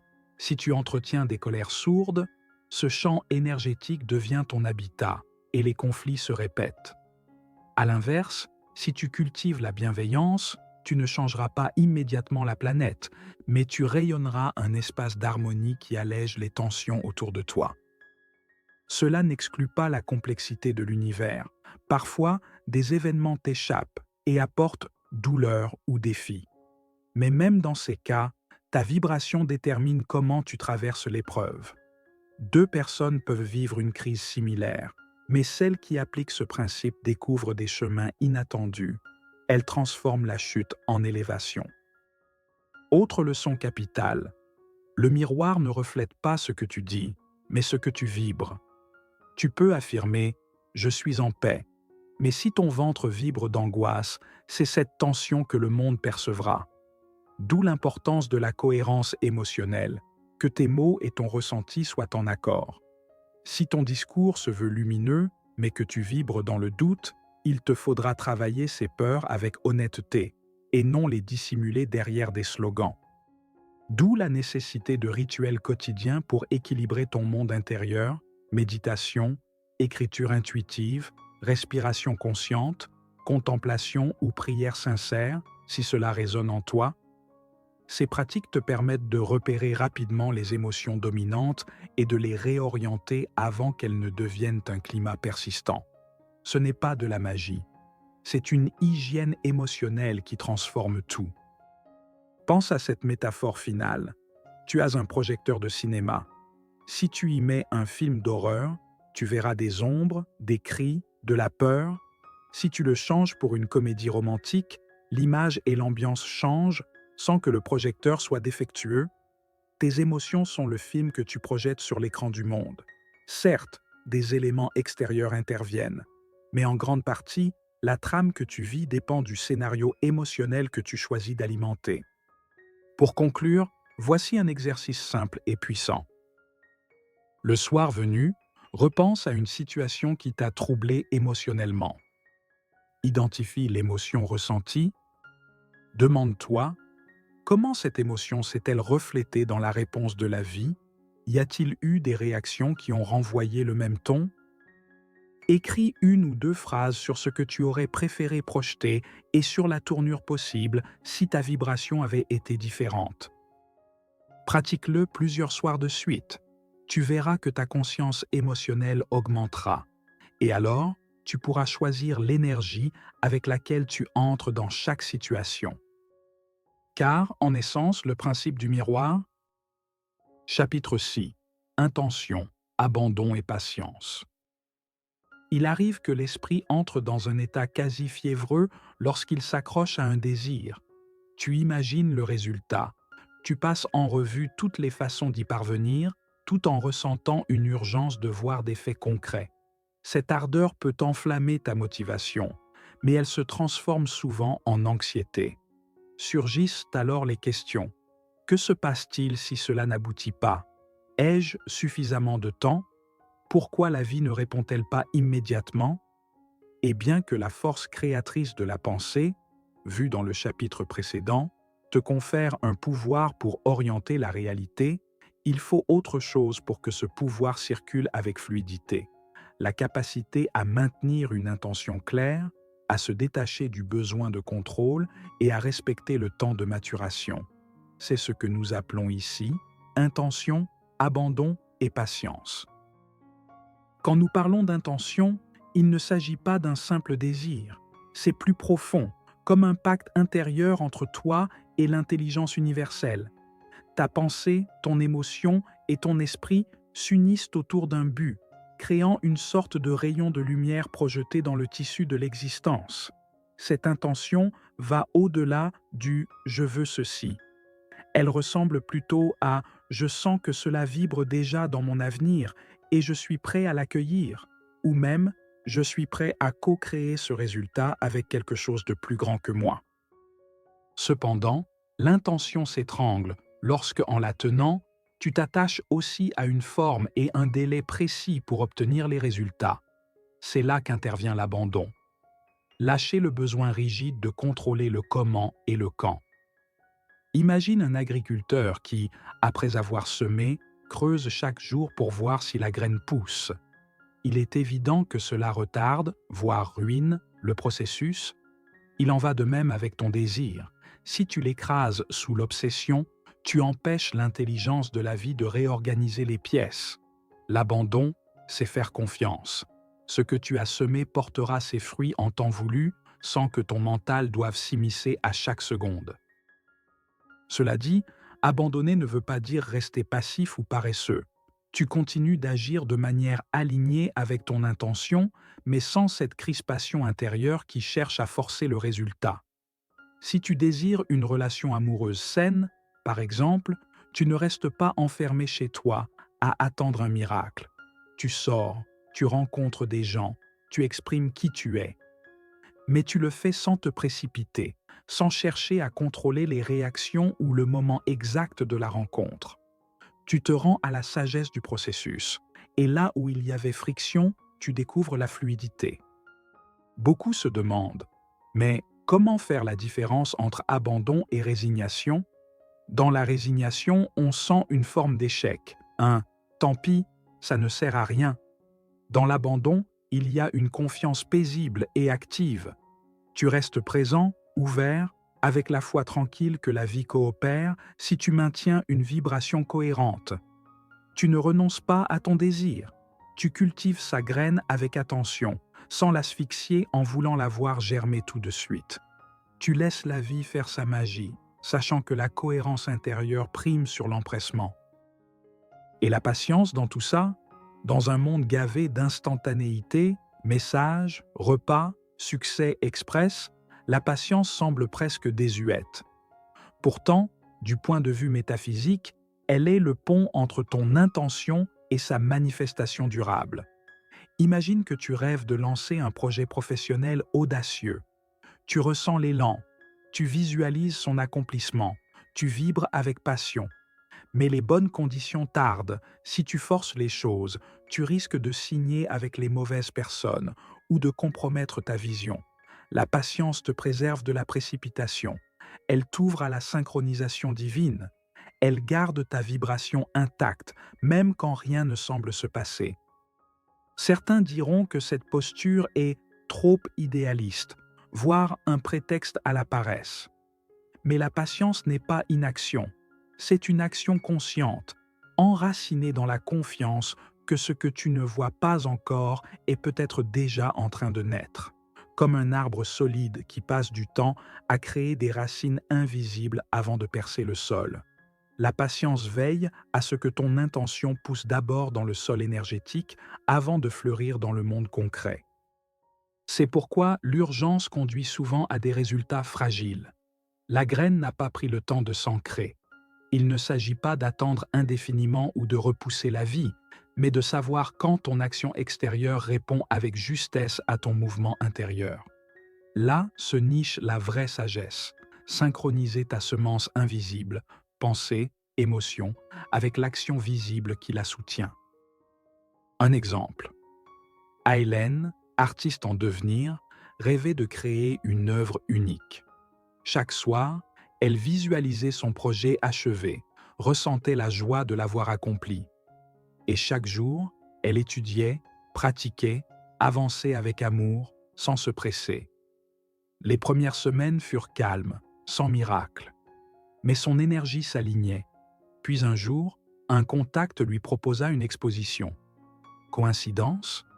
Non. Sa fréquence l'avait déjà anticipé.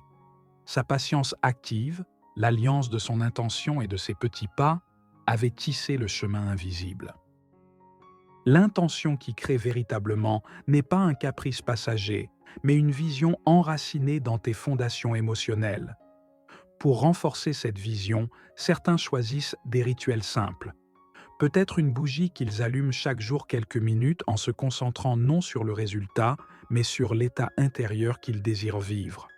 D'autres écrivent leur objectif sur un papier qu'ils gardent à portée de vue, un rappel quotidien de ce qu'ils cultivent. Ce n'est ni la bougie ni le papier qui font la différence, mais la constance de l'esprit face à cette image. Bien sûr, si un doute profond persiste, le rituel aura peu d'impact. Mais si ton émotion s'accorde avec la certitude que tu mérites et peut atteindre ce que tu souhaites, la flamme ou le mot deviennent des ancres vibratoires puissantes. C'est alors que l'abandon entre en scène. Il ne suffit pas de dire « j'ai visualisé, je veux cela maintenant ». Parfois, l'anxiété te pousse à insister, à surveiller chaque détail, à demander sans cesse « pourquoi cela n'arrive-t-il pas ?» Cette vigilance excessive étouffe la manifestation, comme un parent surprotecteur qui empêche son enfant d'apprendre à marcher par peur qu'il tombe. L'abandon, c'est reconnaître que ta volonté n'est pas tout, qu'un ordre supérieur orchestre des éléments que tu ne soupçonnes même pas. Il ne s'agit pas de renoncer au désir, mais de s'ouvrir à l'intelligence créative du cosmos, qui bien souvent te surprend par des chemins différents de ceux que tu avais prévus. Tu acceptes que la réalité ne t'obéit pas comme un serviteur, mais répond à la fréquence que tu émets et à une danse de variables invisibles. Le résultat, bien que différent de ton attente, peut alors se révéler plus beau ou plus juste pour ton évolution. Cet abandon se nourrit de patience. Lorsque quelque chose n'arrive pas au moment où tu l'espérais, au lieu de froncer les sourcils et penser « ça ne marche pas », tu permets à la graine de mûrir sous terre. Peut-être ce délai existe-t-il pour que tu assimiles d'abord une autre leçon, ou parce que l'harmonie d'une rencontre dépend de la préparation silencieuse d'un tiers. Les synchronicités ne peuvent se former si tu exiges qu'elles se produisent à ton heure, selon ta forme exacte. La patience n'est pas résignation. Tu continues d'avancer, tu fais ta part avec foi, mais sans presser le fruit avant la saison où il doit mûrir. Celui qui apprend cet art découvre un soulagement. Il cesse de vivre dans la tension et s'ouvre à la surprise, comme ce voyageur qui, après de nombreux pas, découvre une source cachée dans la forêt, non pas parce qu'il a frappé chaque pierre, mais parce qu'il a marché avec confiance. Un point essentiel est la cohérence. Ton intention ne s'exprime pas uniquement par des mots, mais dans tes actes quotidiens. Tu ne dis pas « je veux prospérer » tout en sabordant tes finances ou en répétant des discours de manque. Tu ne dis pas « je veux la paix » et, dans le même souffle, tu déclenches des disputes inutiles. Il ne s'agit pas de devenir parfait du jour au lendemain, mais d'aligner progressivement ton désir avec chacun de tes gestes. La patience t'aide à accepter que changer d'habitude prend du temps. L'abandon t'aide à ne pas te décourager lorsque de vieux schémas reviennent. Tu te répètes, un faux pas n'efface pas le chemin, et tu continues à avancer dans la direction que tu as choisie. Et voilà qu'avec les jours, des signes apparaissent. Des personnes t'apportent des nouvelles inattendues, des idées émergent, des opportunités se présentent pile au bon moment. Ceux qui ignorent la métaphysique parleront de hasard, mais toi, tu ne cherches pas à convaincre qui que ce soit. Tu vis cette logique invisible. Elle n'a pas besoin d'approbation pour opérer. En fait, elle agit d'autant mieux que tu ne cherches pas à la démontrer. À un moment, tu comprends que tes désirs dépassent le cadre personnel. Intention, abandon et patience te mènent à voir que si tes buts sont alignés avec ton essence la plus authentique, ils deviennent aussi bénéfiques pour le collectif. Tu découvres alors que pour faire éclore ton rêve, tu dois élargir ton cœur, développer une forme de compassion. C'est une autre preuve de l'unité du vivant. La magie ne concerne pas seulement ce que je veux, mais comment cela sert l'harmonie du tout. Et plus tu entres dans cette perspective solidaire, plus la vie semble s'ouvrir sans résistance. En résumé, la patience protège ton intention de l'anxiété et de la frustration, tandis que l'abandon te protège du contrôle étouffant. Ensemble, elles forment le canal par lequel le fleuve de ton désir peut se manifester dans le monde concret sans dévier. C'est un équilibre vivant. Tu avances, tu sèmes, tu agis avec constance, mais sans que l'empressement ni le perfectionnisme ne t'arrachent la paix. Et, à chaque pas, ta vision devient le fil conducteur d'un tissu de circonstances nouvelles. Si tu te sens impatient ou sceptique, essaie ceci. Choisis un désir modeste, un souhait qui ne t'active pas de peur intense, et entraîne-toi à le visualiser tranquillement. Ressens-le dans ton corps. Puis, laisse aller le besoin qu'il se réalise demain. Agis en cohérence, mais garde la porte ouverte à ce que la réponse vienne autrement ou plus tard que prévu. Observe ce qui se manifeste dans les semaines suivantes. Ce ne sera peut-être pas un miracle éclatant, mais tu verras l'intelligence du processus. Plus ton esprit est serein et ferme dans l'intention, plus le pont vers la manifestation devient direct. En fin de compte, la métaphysique ne t'offre pas un levier pour forcer la vie à plier sous tes caprices. Elle te propose une vision claire, celle d'un monde où tes états intérieurs tissent ta réalité. Avec intention, abandon et patience, tu deviens un marcheur sacré, aligné avec le flux créateur, sans confondre vitesse et sagesse. Et un jour, en regardant en arrière, tu verras que beaucoup de tes souhaits se sont réalisés, mais avec une profondeur, une paix et une maturité que l'urgence ne t'aurait jamais offerte. C'est cela, la magie réelle, sentir que l'univers danse à ton rythme dès que tu le laisses faire. Chapitre 7. Vers la réalisation du code métaphysique. Depuis que tu as écouté ce premier appel intérieur, l'horizon n'a cessé de s'ouvrir. Tout au long de ces chapitres, tu t'es immergé dans la possibilité d'un monde vivant, d'un tissage vibrant qui répond non seulement aux lois physiques, mais aussi à la conscience que tu projettes en lui. Tu as découvert que tes émotions colorent ton environnement, que la pensée dirige l'énergie créatrice, que l'observation consciente peut transformer les conflits et ouvrir des chemins insoupçonnés. Tu as approché la puissance de l'intention, la magie de l'abandon et la nécessité de la patience pour ne pas étouffer la croissance de ce que tu sèmes. Nous voilà à la dernière étape, l'intégration de toutes ces clés dans ce que nous appelons la réalisation du code métaphysique. Parler de code n'est pas une simple métaphore poétique. La plupart des grands sages ont laissé entendre que la vie répond à des principes fondamentaux, comme un langage caché qu'il nous faut décoder pour accéder à une co-création consciente et harmonieuse. Une fois que tu as intégré les piliers de ce code, l'appel intérieur, le tissu invisible, le rôle de l'observateur, la force de la pensée, le reflet des émotions, le pouvoir de l'intention, l'abandon et la patience, tu n'as plus besoin de croire à l'aveugle. Tu l'expérimentes. Cela devient ta façon de respirer, de penser, de rencontrer les autres, de traverser les circonstances. Ce n'est pas un dogme, c'est une manière de vivre. Ce qui rend ce code réel, ce n'est pas la récitation de formules, ni l'accumulation de discours théoriques. Il prend vie dans ta pratique quotidienne, dans la façon dont tu choisis de voir chaque situation, chaque être, chaque défi. Et peu à peu, tu comprends que la réalisation du code n'est pas un happy end à la façon des contes, mais un état d'union continue avec les forces invisibles qui soutiennent la trame de l'existence. Pense à un musicien qui maîtrise si bien son instrument qu'il ne fait plus qu'un avec lui. Il ne joue pas une seule mélodie définitive, mais chaque pièce devient l'expression vivante de sa maîtrise. La maîtrise métaphysique, elle aussi, ne s'épuise pas dans un miracle spectaculaire. Elle se manifeste dans la paix qui naît face à l'inattendu, dans la créativité qui jaillit au cœur d'un blocage, dans le courage de libérer une peur ancienne.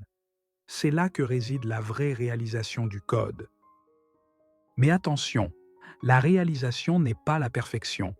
Co-créer avec l'univers ne t'épargne pas ta condition humaine, tes hauts et tes bas, tes jours d'humeur instables.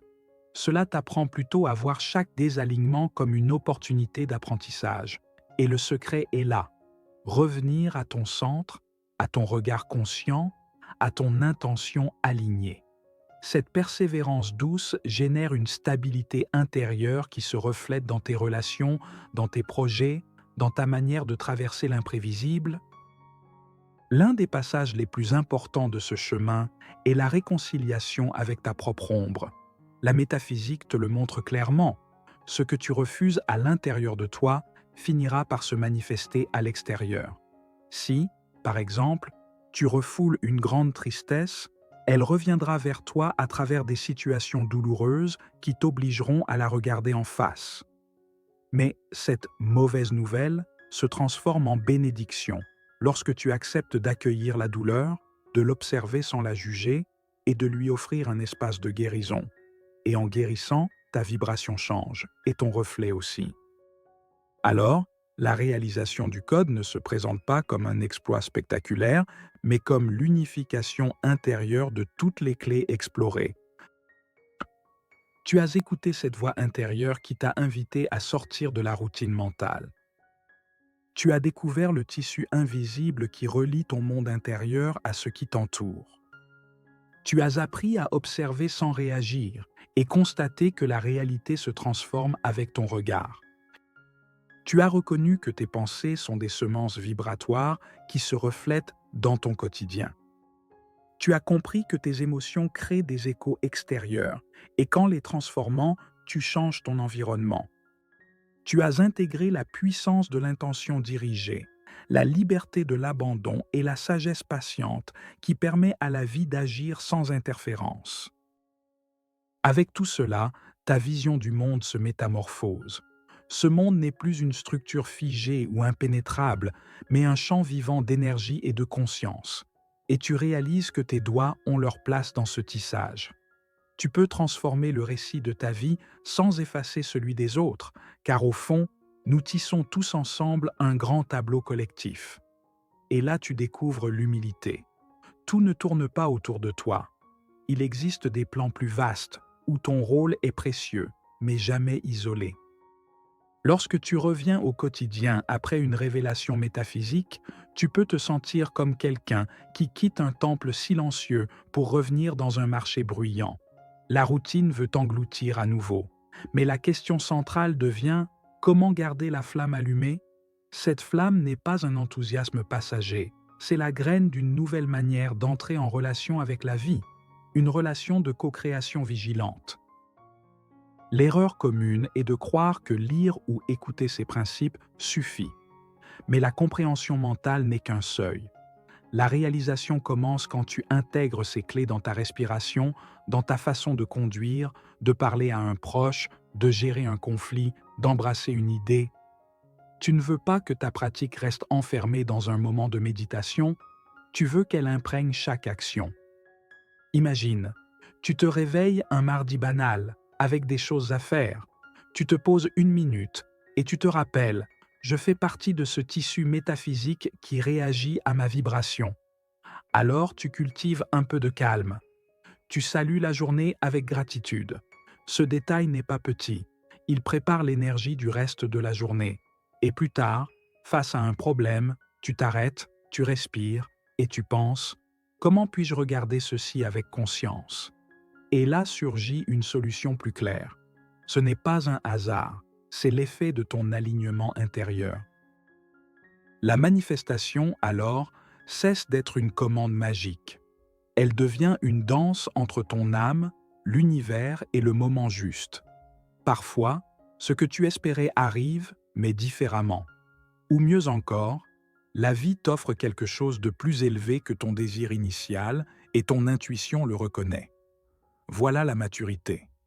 Ne plus voir l'univers comme un distributeur automatique, mais comme un allié mystérieux qui sait mieux que toi ce qui élève ton être. De même, le principe de la patience se révèle crucial dans la vie quotidienne. Lorsque tu constates que quelque chose ne se manifeste pas au rythme souhaité, au lieu de sombrer dans le doute, tu t'appuies sur la certitude qu'une semence a toujours besoin d'un temps de gestation. Et cette certitude n'est pas de la passivité. Tu gardes ton intention vivante, nourrissant ta vision par de petits pas constants. Si soudain apparaît une opportunité latérale ou un obstacle qui t'ouvre une autre porte, tu fais preuve de flexibilité intérieure pour suivre ce nouveau chemin, comprenant que l'univers dialogue avec tes plans dans un langage mystérieux. Avec le recul, tu réalises que la route que tu as prise, même différente de celle rêvée, s'est révélée étonnamment juste.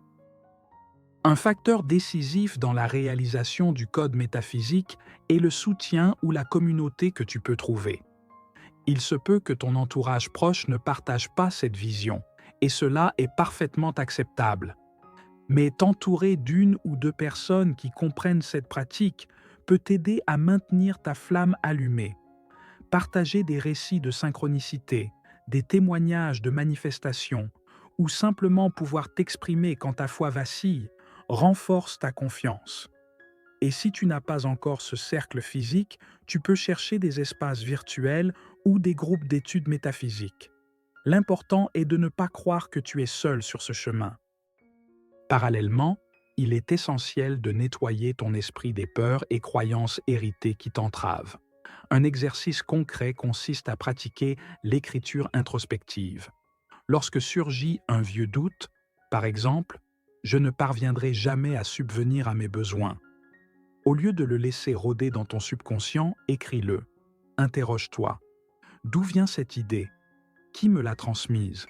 En quoi m'a-t-elle servi autrefois et pourquoi peut-elle être dépassée aujourd'hui? Ce processus désamorce le pouvoir des peurs.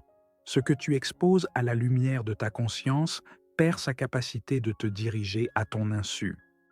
À ce stade, la promesse de la métaphysique n'est pas de faire de toi un être invincible ou infaillible. Elle est de te rendre pleinement vivant.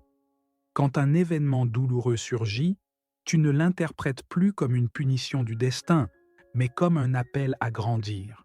Quand la joie apparaît, tu la savoures sans t'agripper à elle par peur de la perdre. Tu passes d'une existence subie à une existence co-créée, en conscience.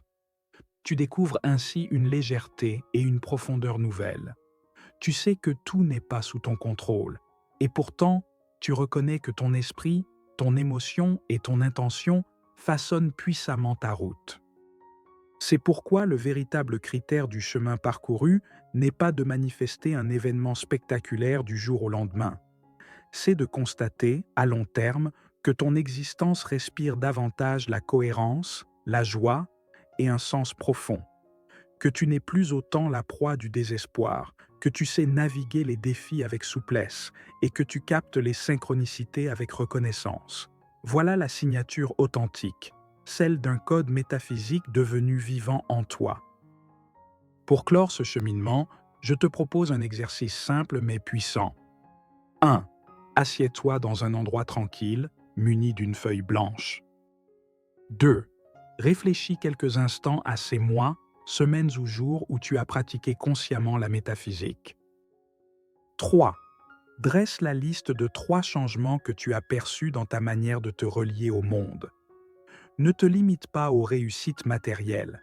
Observe aussi ton monde émotionnel, tes prises de conscience. 4. Rédige un contrat avec toi-même, un petit texte dans lequel tu t'engages à vivre en te souvenant que tu es co-créateur, que la réalité est malléable et qu'aucune circonstance n'éteint la lumière de ton être. Signe ce contrat et garde-le en un lieu spécial. Lorsque ton esprit doutant s'élèvera en murmurant « ce n'était qu'une illusion », la vie est bien plus dure. Tu pourras relire ce contrat et te rappeler ce que tu as déjà vécu. Comment tes émotions modifient ton environnement? Comment ta pensée concentrée a ouvert des voies? Comment l'observation lucide t'a évité bien des pièges? Et comment l'abandon confiant a activé les synchronicités? Ce n'est pas de la magie enfantine, c'est la preuve intime de ton propre pouvoir. Nous fermons ici ce chapitre, et avec lui, ce livre, en soulignant que la réalisation du code métaphysique n'est pas un point final, mais une manière d'habiter chaque minute. L'univers continue de danser, avec ses forces visibles et invisibles. Toi, avec ta conscience éveillée, tu choisis d'entrer dans la danse. À partir de maintenant, il t'appartient de continuer à polir chaque principe, à explorer chaque facette et à vivre la magie discrète et sublime qui surgit lorsque ton cœur et ton esprit vibrent à l'unisson avec le tout. Car, au bout du compte, la métaphysique n'est pas une théorie, c'est l'aventure de vivre, et cette aventure, cher lecteur, ne fait que commencer.